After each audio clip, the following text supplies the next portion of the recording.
Coaching classes में आपका स्वागत है। आज हम class 10 science chapter 1 chemical reaction and equation के ऊपर चर्चा करेंगे, जिसमें इम्पोर्टेंट ऑब्जेक्टिव क्वेश्चंस के ऊपर चर्चा करेंगे जो आगामी 2026 बोर्ड परीक्षा के लिए हाई स्कूल के लिए सबसे अधिक इम्पोर्टेंट हैं। तो पहला क्वेश्चन है, मैग्नीशियम धातु का वायु में जलना किस प्रकार का उदाहरण है। तो जाहिर सी बात है, मैग्नीशियम जब वायु में जलता है तो क्या बनता है, ऑक्सीजन के साथ 2MgO मैग्नीशियम ऑक्साइड बनता है और ये एक केमिकल रिएक्शन है। तो यह कैसी अभिक्रिया होगा, इसमें परिवर्तन जो होगा वो रासायनिक परिवर्तन होगा। अगले क्वेश्चन पे हम आते हैं कि यदि उत्पाद अधिक अस्थायित्व रखते हैं तो रासायनिक अभिक्रिया किस प्रकार से संपन्न होगी। तो रासायनिक अभिक्रिया होगी, यहाँ रासायनिक अभिक्रिया संपन्न होगी। फिर उसके बाद है अगला क्वेश्चन, एक रिएक्शन है Be2C plus XH2O gives out YBUH whole twice plus CH4 में X और Y पूछ रहा है। तो आप देखिए, सबसे पहले तो बेरिलियम यहाँ पे 2 है, यहाँ पे बेरिलियम 1 है, तो जाहिर सी बात है इसको बैलेंस करने के लिए 2 करना पड़ेगा हमको। तो Y = 2, ये तो क्लियर हो गया। अब अगर हम 2 आगे लगा देंगे तो यहाँ 2 हाइड्रोजन है और या 2 ऑक्सीजन हो जाएगा और 2 ऑक्सीजन हो जाएगा और 2 दूना 4 हाइड्रोजन और 4 हाइड्रोजन इधर भी है, यानी 4 4 8 हाइड्रोजन हो जाएंगे। तो इसके लिए हमें यहाँ पे x की जगह क्या करना पड़ेगा, 4 करना पड़ेगा, तब 4 दूनी 8 जो है वो आपके हाइड्रोजन हो पाएंगे। तो इसमें जो है x 4 होगा और y क्या होगा, 2 होगा। तो 4 2, ये जो ऑप्शन है आपका सही हो जाएगा। अगले क्वेश्चन पे हम आते हैं। अगला क्वेश्चन कह रहा है कि निम्नलिखित अभिक्रिया में x और y क्या हैं, उनके नाम और सूत्र या नाम प्रतीक लिखिए। देखिए, जिंक मेटल है, जिंक धातु H2SO4 सल्फ्यूरिक एसिड से क्रिया करके जिंक सल्फेट और हाइड्रोजन गैस निकालती है। जिंक सल्फेट जो बनेगा वो एक्वायरस होगा, यानी जलीय होगा, और हाइड्रोजन गैस होगी, यानी Y = क्या होगा, गैस होगा, और X = आपका क्या हो जाएगा, एक्वायरस यानी जलीय हो जाएगा। अगले क्वेश्चन पे हम आते हैं। अगला क्वेश्चन हमारा क्या कह रहा है, कोयले के दहन की अभिक्रिया किस प्रकार की है। तो कोयले की दहन जो है वो C+O2 गिव्स आउट CO2, ये क्या है, एक संयोजन अभिक्रिया है। फिर कह रहा है आपसे अगला क्वेश्चन कि कार्बन मोनोऑक्साइड की क्लोरीन के साथ अभिक्रिया द्वारा कार्बोनिल क्लोराइड का बनना। तो कार्बन मोनोऑक्साइड CO है और इस क्लोरीन से क्रिया करेगा Cl2 से, तो जाके क्या बन जाएगा, COCl2 बन जाएगा। तो ये एक प्रकार का क्या है, संयोजन अभिक्रिया है। अगले क्वेश्चन पे हम आते हैं। अगला क्वेश्चन क्या है कि जब कॉपर सल्फेट के विलेन में लोहे का टुकड़ा डाला जाता है, कॉपर सल्फेट CuSO4 का विलेन है और इसमें लोहे का टुकड़ा यानी Fe डाला जाएगा, तो जाके क्या हो जाएगा, Fe जो है कॉपर सल्फेट के विलेन से कॉपर को विस्थापित कर देगा, तो FeSO4 बन जाएगा एक्वायरस सॉल्यूशन, और प्लस कॉपर क्या हो जाएगा, अलग हो जाएगा। तो यह एक प्रकार का क्या है, विस्थापन अभिक्रिया है, प्रतिस्थापन अभिक्रिया है। अगला क्वेश्चन है कि निम्नलिखित में संयोजन अभिक्रिया का उदाहरण है। तो आप देख रहे हैं जो पहला एग्जाम्पल है ये क्या है, वियोजन का है, क्योंकि कैल्शियम कार्बोनेट कैल्शियम ऑक्साइड और कार्बन डाइऑक्साइड में टूट रहा है। दूसरा CaO plus H2O gives out CaOH whole twice.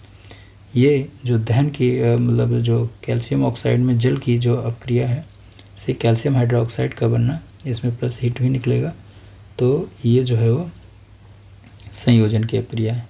तीसरा जो है विद्युत वियोजन है और चौथा भी वियोजन अभिक्रिया है। अगले क्वेश्चन पे हम आते हैं। अगला क्वेश्चन है, निम्नलिखित अभिक्रिया में अपचायक की पहचान कीजिए। तो देखिए, अपचायक वो होता है जिसमें ऑक्सीजन जुड़ता है, तो CO यहाँ कार्बन मोनोऑक्साइड में CO से CO2 हो जा रहा है, तो CO का क्या हो रहा है, ये अपचायक का काम कर रहा है। अगले क्वेश्चन पे हम आते हैं। नीचे दी गई रासायनिक अभिक्रिया को संतुलित करने के लिए X और Y, वैसे ही क्वेश्चन है। आप देख लीजिए कि यहाँ पे कितने एल्युमिनियम है, यहाँ पे 2 एल्युमिनियम है और यहाँ पे क्या है, 1 एल्युमिनियम है। तो सबसे पहले हमें तो क्या करना होगा कि y को 2 करना होगा, जब y को हम 2 कर लेंगे तो 2 सोडियम 2 एल्युमिनियम और x को हमें 1 करना होगा। x को कर लेंगे तो 1 एल्युमिनियम मतलब 2 एल्युमिनियम इधर 2 एल्युमिनियम इधर और 2 सोडियम और 2 दूना 4 और 1 5 ऑक्सीजन 3 2 5 ऑक्सीजन। यस, तो x बराबर क्या होगा 1 होगा और y इक्वल टू क्या हो जाएगा 2 हो जाएगा। इक्वेशन बैलेंस्ड हो जाएगा। अगले क्वेश्चन पे हम आते हैं, ऊष्मा शोषी अपक्रिया क्या है। तो N2 + O2 gives out 2NO, एक ऊष्मा शोषी अपक्रिया है। अगला क्वेश्चन, नीचे दिए गए समीकरण में फर्स्ट और सेकंड पे विचार करना है। अच्छा जी, Mg + 2HCl gives out MgCl2 + H2, बिल्कुल ठीक है। ठीक है, इसमें क्या कह रहा है कि ये क्या कहे विस्थापन अपक्रिया का एग्जाम्पल है। सेकंड जो है वो NaOH gives out HCl gives out NaCl + H2O। Sodium की जगह हाइड्रोजन आ जा रहा है, हाइड्रोजन की जगह जो है वो सोडियम चला जा रहा है, तो दूसरा जो है द्विविस्थापन अपक्रिया है। तो इसमें खा ऑप्शन जो है वो क्या है, क्लियर है। अगले क्वेश्चन पे आते हैं, किसी द्विविस्थापन अपक्रिया जैसे सोडियम सल्फेट विलयन सोडियम सल्फेट Na2SO4 होता है और बेरियम क्लोराइड के बीच, बेरियम क्लोराइड यानी BaCl2 बेरियम क्लोराइड के बीच क्या हो गई, अपक्रिया हो गई। अपक्रिया में क्या होगा, ये डबल सब्स्टिट्यूशन रिएक्शन होगा। पहली चीज़ तो इसमें क्या होगी, परमाणुओं का आदान प्रदान। देखिए परमाणुओं का आदान प्रदान तो नहीं होगा, आयनों का आदान प्रदान होगा। यस, ये सही होगा। फिर कोई अवक्षेप बनेगा, यस अवक्षेप भी बनेगा। फिर कोई अविलेय लवण, अब जो अवक्षेप होगा वो अविलेय लवण ही होगा। तो इसमें BCD जो है वो तीनों सही होंगे। जाके क्या बन जाएगा, 2NaCl बन जाएगा, 2NaCl और प्लस BaSO4 बेरियम सल्फेट बन जाएगा। आगे बढ़ते हैं अगले क्वेश्चन पे। अगला क्वेश्चन कह रहा है, ऊष्मा शोषी अपक्रिया की पहचान करना है। तो ऊष्मा शोषी अपक्रिया बच्चे पहली जो होती है, यानी जो प्रकाश संश्लेषण की अपक्रिया होती है वो क्या होती है, ऊष्मा शोषी अपक्रिया होती है। बाकी आगे आते हैं, अगले क्वेश्चन पे आते हैं, निम्नलिखित में से कौन सी उपरोक्त व्यवस्था में दिखाया गया कि प्रतिक्रिया का सही अवलोकन है। तो यहाँ पे बच्चों क्या किया जा रहा है कि मैग्नीशियम रिबन को सफ़ेद चमकदार रोशनी में जलता है। मैग्नीशियम रिबन को जो है वो जलाया जा रहा है, तो ये सफ़ेद चमकदार रोशनी में क्या होता है, जलता है। भौतिक और रासायनिक परिवर्तन में विभेद करना है। तो सीधे सीधे भौतिक परिवर्तन क्या हो जाएगा, कोई नया पदार्थ नहीं बनता, रासायनिक परिवर्तन में नया पदार्थ बनता है। भौतिक परिवर्तन एक उत्क्रमणीय परिवर्तन है, रासायनिक परिवर्तन या अधिकांशतः अनुत्क्रमणीय ही होता है, क्योंकि इसमें जो परिवर्तन होता है उसे वापस प्राप्त नहीं किया जा सकता। भौतिक परिवर्तन में गलनांक, हिमांक आदि इसके क्या होते हैं, उदाहरण होते हैं। और रासायनिक परिवर्तन में क्या होता है, दहन, नाक्सीकरण, इनके क्या होते हैं, उदाहरण होते हैं। आगे अगला क्वेश्चन है कि उपयुक्त रासायनिक समीकरण द्वारा निम्नलिखित अपक्रियाओं को सिद्ध आपको करना है। जैसे रंग प्रदर्शित करने वाली अपक्रियाएं, तो ये आपका जो है वो कॉपर सल्फेट का विलयन है, नीले कलर का। जब हीट किया जाता है तो कॉपर सल्फेट, ठीक है, और जो जल है इसमें से अलग हो जाता है। फिर ये कैल्शियम कार्बोनेट का दूसरा एक एग्जाम्पल है जो कि ताप परिवर्तन प्रदर्शित करेगा। इसमें कैल्शियम ऑक्साइड का, कैल्शियम ऑक्साइड में जब आप जल मिलाओगे, एक कली चूना आपका होता है बिना बुझा चूना, इसमें जल मिलाओगे तो क्या हो जाता है, कैल्शियम हाइड्रोक्साइड यानी बुझा चूना मिलता है, और ये हीट भी जनरेट करता है, ऊष्मा जनरेट करता है, गर्म हो जाता है। अगले क्वेश्चन पे हम आते हैं। अगला क्वेश्चन कह रहा है कि निम्नलिखित अपक्रियाओं के लिए संतुलित रासायनिक समीकरण लिखना है। ओके, मैग्नीज डाइऑक्साइड है, मैग्नीज डाइऑक्साइड है तो MnO2 हो गया। MnO2 को एल्युमिनियम पाउडर के साथ गर्म करते हैं, प्लस Al के साथ गर्म किया जाता है। ओके जी, तो गर्म करेंगे बच्चे, हीट करने पर क्या हो जाएगा, Mn निकलेगा और Al की जो वैलेंसी, एल्युमिनियम की वैलेंसी होती है 3, ऑक्सीजन की होती है 2, तो इनको बैलेंस करने के लिए 2 एल्युमिनियम को करना पड़ेगा, यानी 2 टाइम्स एल्युमिनियम को लेना पड़ेगा, और आपको क्या होगा कि 3 टाइम्स ऑक्सीजन को लेना पड़ेगा। अब यहाँ पे 3Mn बन जाएगा और प्लस 2Al2O3 एल्यूमिना बन जाएगा। दूसरा है आयरन की भाप के साथ क्रिया, तो 2Fe प्लस 3H2O हीट करेंगे जाके Fe2O3 और प्लस 3H2, ये जो है वो रिएक्शन हो जाएगा। अगला क्वेश्चन आता है निम्नलिखित अपक्रिया के लिए संतुलित रासायनिक समीकरण लिखना है। ओके, थर्माइट अपक्रिया में रेल की पटरियों को जोड़ने के लिए थर्माइट अपक्रिया की जाती है। उसमें क्या होता है कि जो आयरन थर्ड ऑक्साइड होता है उसकी एल्यूमिनियम के साथ क्रिया करा के बहुत ज़्यादा हीट किया जाता है और दो रेल के पटरियों के बीच उन्हें डाल दिया जाता है जिससे वो जुड़ जाती है। तो इसमें आयरन फर्स्ट और एल्यूमिनियम ऑक्साइड बनेगा। अगले क्वेश्चन पे आते हैं निम्नलिखित अपक्रिया के लिए संतुलित रासायनिक समीकरण। ओके, नाइट्रोजन गैस के वातावरण में मैग्नीशियम के रिबन को जलाने पर ठोस मैग्नीशियम नाइट्राइड प्राप्त होता है।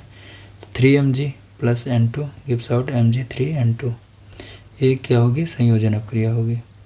अगले में आते हैं, यहाँ पे भी वही करना है, संतुलित रासायनिक समीकरण। सूर्य के प्रकाश में सिल्वर ब्रोमाइड 2AgBr, सूर्य के प्रकाश में जाके 2Ag प्लस Br2 प्राप्त हो जाएगा। फिर है यहाँ भी संतुलित रासायनिक समीकरण, सोडियम धातु के साथ अपक्रिया करके सोडियम हाइड्रोक्साइड और हाइड्रोजन गैस, तो सोडियम है, ये सोडियम धातु है, जाके जल के साथ अपक्रिया करेगा, sodium hydroxide 2NaOH plus H2 hydrogen gas निकलेगी। अगले क्वेश्चन पे आते हैं, जिंक तनु हाइड्रोक्लोरिक अम्ल के साथ अपक्रिया करके हाइड्रोजन गैस उत्पन्न करती है जबकि कॉपर ऐसा नहीं करता है। तो बच्चों ये है कि जिंक की सक्रियता कॉपर की अपेक्षा अधिक है क्योंकि सक्रियता श्रेणी में कॉपर का स्थान जो है वो हाइड्रोजन से क्या है, नीचे है। अब यहाँ पे हम थोड़ी सक्रियता श्रेणी की बात कर लेते हैं। सक्रियता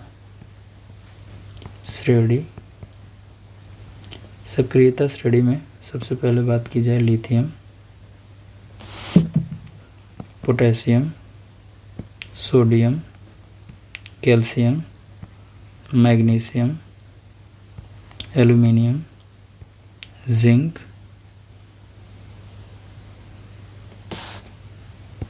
lead, hydrogen, copper, mercury, silver, A U, iron, ये सक्रियता श्रेणी होती है।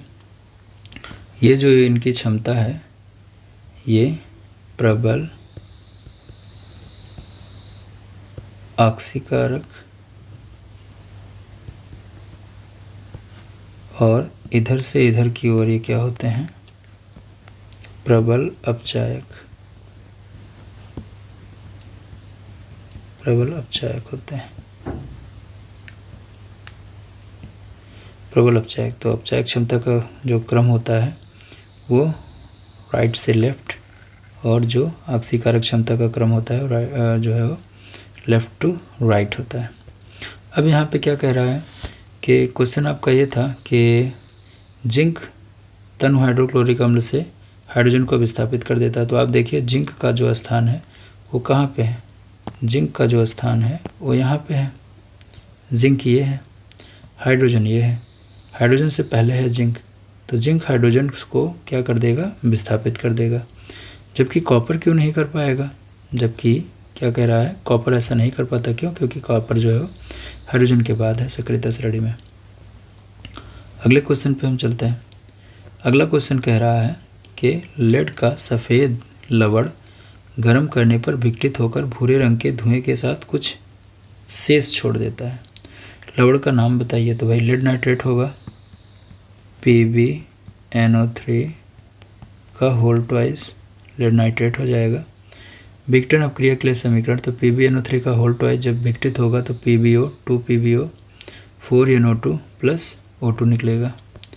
अगले क्वेश्चन पे आते हैं। सिल्वर क्लोराइड को गहरे रंग की बोतलों में रखा जाता है क्योंकि ये सूर्य के प्रकाश से क्रिया करके सिल्वर का अवक्षेप बना लेता है। सिल्वर और क्लोरीन गैस जो है वो इसमें से निकल जाती है, तो सिल्वर के गहरे रंग का जो है वो अवक्षेप बना लेता है।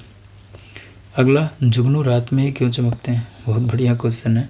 जुगनू में एक विशेष प्रकार का फास्फोरस युक्त प्रोटीन होता है जो कि विशिष्ट एंजाइम यानी ल्यूसीफेरिन की उत्पत्ति में वायवीय उपचयन अपक्रिया होती है और ये स्फुरदीप्त अपक्रिया होती है, यानी चमक करती है। इस अपक्रिया में दृश्य प्रकाश उत्पन्न होता है, जिसके कारण जुगनू रात में क्या होते हैं, चमकते हैं। अगला है एक पदार्थ यक्स जो कि समूह 2 के एक तत्व का ऑक्साइड है। सीमेंट उद्योग में बहुतायत उपयोग होता है। यह तत्व हड्डियों में भी पाया जाता है। जल से अपक्रिया करके जो विलयन बनाता है और लाल लिटमस को क्या कर देता है, नीला कर देता है। एक्स का नाम और समीकरण, तो जाहिर सी बात है हड्डियों में पाया जाता है तो क्या हो जाएगा, कैल्शियम हो जाएगा। कैल्शियम का जो ऑक्साइड बनता है वो क्या होता है, CaO होता है, कैल्शियम ऑक्साइड होता है। इसका जो जलीय विलयन होता है वो कैसा होता है, जलीय विलयन इसका क्षारीय होता है, इसीलिए वो लिटमस को क्या कर देगा, नीला कर देगा। तो CaO + H2O जाके CaOH होता है, कैल्शियम हाइड्रोक्साइड, और कैल्शियम हाइड्रोक्साइड जो है क्षार होता है और लाल लिटमस को क्या कर देगा, नीला कर देगा। अगले क्वेश्चन पे हम आते हैं। अगला क्वेश्चन कह रहा है कि एक धातु के लवण Mx को प्रकाश में खुला रखने पर वह धातु M तथा गैस X2 में विघटित हो जाता है। धातु M आभूषण बनाने में जबकि X2 विरंजक चूड़ बनाने में प्रयुक्त होती है। लवण Mx स्वयं काले और सफ़ेद छायाचित्र यानी फोटोग्राफी में, अब तो आप समझ ही गए होंगे कि ये बात किसकी कर रहा है, सिल्वर क्लोराइड की कर रहा है। सिल्वर क्लोराइड सूर्य के प्रकाश में 2Ag + Cl2 में क्या हो जाता है, विघटित हो जाता है। अगले क्वेश्चन पे हम आते हैं। अगले क्वेश्चन में अपक्रियाओं को संतुलित करना है, Na H2O जाके NaOH + H2। जाहिर सी बात है कि सोडियम को हम 2 टाइम्स लेंगे, 2 टाइम्स जब हम लेंगे तो जल को भी हम 2 टाइम्स लेंगे, सोडियम हाइड्रोक्साइड को भी 2 टाइम्स लेंगे। अब ये अपक्रिया क्या हो जाएगी, बैलेंस हो जाएगी। FeSO4 है, जाके Fe2 हो गया, तो इधर 2 से मल्टीप्लाई कर लो और बाकी तो सारी चीज़ें बैलेंस ही हो जाएंगी। अगले क्वेश्चन पे हम आते हैं। क्या होता है जब जिंक धातु का टुकड़ा कॉपर सल्फेट के विलयन में डुबोया जाता है। तो जिंक है, कॉपर सल्फेट का विलयन है, क्योंकि अभी हमने ऊपर आपको सक्रियता श्रेणी बताई थी, तो जिंक ऊपर होता है कॉपर से, तो इसलिए कॉपर सल्फेट के विलयन से कॉपर को क्या कर देगा, विस्थापित कर देगा और खुद जिंक सल्फेट बना लेगा। अगले क्वेश्चन पे आते हैं। क्या होता है जब एल्यूमिनियम धातु का टुकड़ा तनु हाइड्रोक्लोरिक में गिरता है, तो हाइड्रोक्लोरिक अम्ल में गिरता है। तो यस, एल्यूमिनियम क्या करेगा, हाइड्रोजन क्लोराइड हाइड्रोक्लोरिक अम्ल से हाइड्रोजन को क्या कर देगा, विस्थापित कर देगा, क्योंकि वैसे भी अब जो है ये अम्ल है और मतलब HCl अम्ल है और ये एल्यूमिनियम धातु है। अम्ल धातु से क्रिया करके क्या करते हैं, हाइड्रोजन गैस रिलीज करते हैं और धात्विक लवण बनाते हैं। अगले क्वेश्चन पे आते हैं। क्या होता है जब सिल्वर धातु का टुकड़ा कॉपर सल्फेट के विलयन में मिलाया जाता है। तो भाई जाहिर सी बात है, सिल्वर धातु का टुकड़ा जब जो है वो कॉपर सल्फेट के विलयन में मिलाया जाएगा CuSO4, तो नो रिएक्शन, कोई रिएक्शन नहीं होगा, क्योंकि सिल्वर सक्रियता श्रेणी में कॉपर से नीचे है, कॉपर को विस्थापित नहीं कर पाएगा, तो कोई अपक्रिया नहीं हो पाएगी। अगले क्वेश्चन पे हम आते हैं कि निम्नलिखित अपक्रियाओं के लिए संतुलित समीकरण लिखिए। हाइड्रोजन आयोडाइड Hi हो गया और कि क्लोरीन गैस से 2Hi + Cl2 अपक्रिया करेंगे तो बच्चों क्या हो जाएगा, क्लोरीन जो है वो आयोडीन को क्या कर देगा, विस्थापित कर देगा, तो ये हो जाएगा 2HCl और प्लस आयोडीन गैस जो हो जाएगी वो और जो है आयोडीन निकलेगी। अगला क्वेश्चन, निम्नलिखित अपक्रियाओं के लिए संतुलित वायु में स्थित ऑक्सीजन में मेथेन गैस को जलाने पर, वायु में ऑक्सीजन को methane CH4 + O2 gives out, जलाने पर कार्बन डाइऑक्साइड क्या निकल जाएगा, CO2 और प्लस 2O2 कर लीजिए, तो ये क्या बन जाएगा, 2H2O जल बन जाएगा। अगले क्वेश्चन पे हम आते हैं। निम्नलिखित अपक्रियाओं के लिए गलित एल्यूमिनियम ऑक्साइड में विद्युत धारा प्रवाहित करने पर, एल्यूमिनियम ऑक्साइड है Al2O3, जब आप इसमें क्या करेंगे, क्या करते हैं कि आप विद्युत धारा का प्रवाह करते हैं तो